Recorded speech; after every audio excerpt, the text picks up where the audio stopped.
his colleagues in the legal department would have been rather busy last night at Guardian Towers, because the front page splash, and indeed a double page spread inside, focuses upon a trove of data leaked from Boris Johnson's private office.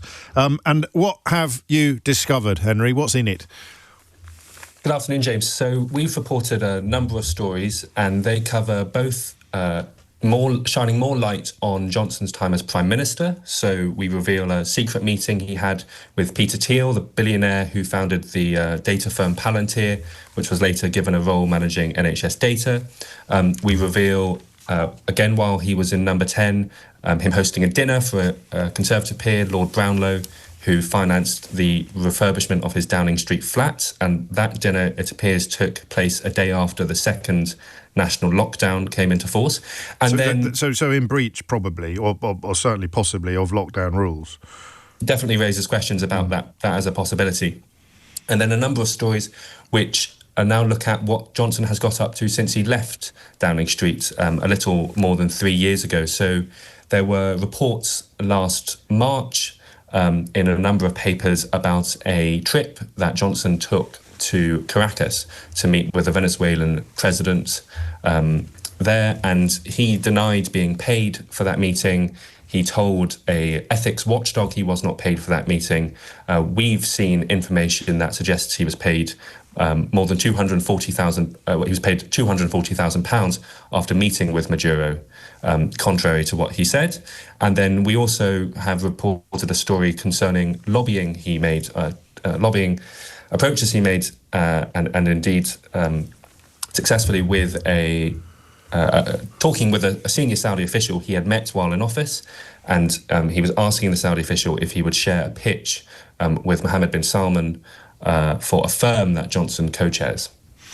So there's a lot there, some of it quite dry, some of it less so. Who sort of, I mean, you mentioned an ethics watchdog. We had a rather helpful reminder last week of the importance of the independent advisor to the Prime Minister on ethics, a role that Boris Johnson essentially dispensed with after two previous incumbents resigned in disgust at his conduct.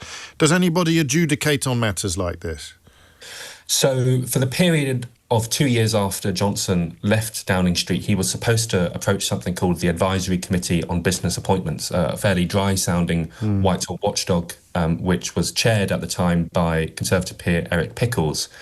And this committee gives advice to former ministers, from Prime Minister down to junior ministers, on taking up roles after they've left government and saying, you must not lobby the British government on behalf of this company, and you also are not allowed to use the contacts that you've developed while in government on behalf of that company.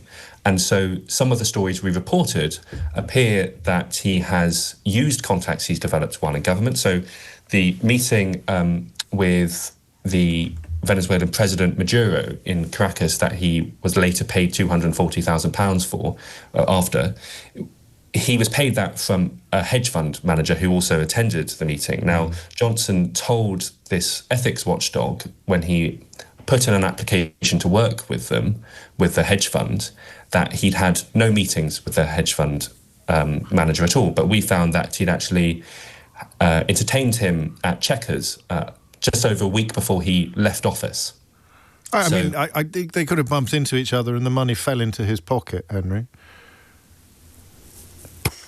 Johnson has publicly denied being paid for the meeting, and the information we have suggests that he was paid weeks after the meeting. So, as I think you realise, the question about adjudication is interesting to me, because I'm pretty sure that even when he took the job on the Daily Mail before he'd shaken the dust from the bottom of his loafers after having to leave Downing Street, he was in breach of what former Prime Ministers should and shouldn't be doing. So his view, were he ever somehow rendered unable to lie, his view would be that he no one could touch him anyway, so I'll do what I jolly well please, thank you very much. Well, with the Daily Mail, Johnson approached, this was published when it became clear that he was working for the Daily Mail. It became clear that Johnson had approached the advisory committee, this ethics watchdog, only 30 minutes before the job was announced, which was not seen as sufficient time to consider whether or not what restrictions should be placed on that role, and he was then found to be in breach of the rules, as he had been previously when he signed for the Daily Telegraph after he resigned as Foreign Secretary some years before. Is there more to come? There's a large trove of data. Thank you. Very diplomatic answer. And while I have you, why did you call it the Boris Files? Why didn't you call it the Johnson Files? You're giving it that kind of buffoonish persona, another little run around the block instead of going in hard on the surname. But I'll leave you with that thought, Henry, if I may.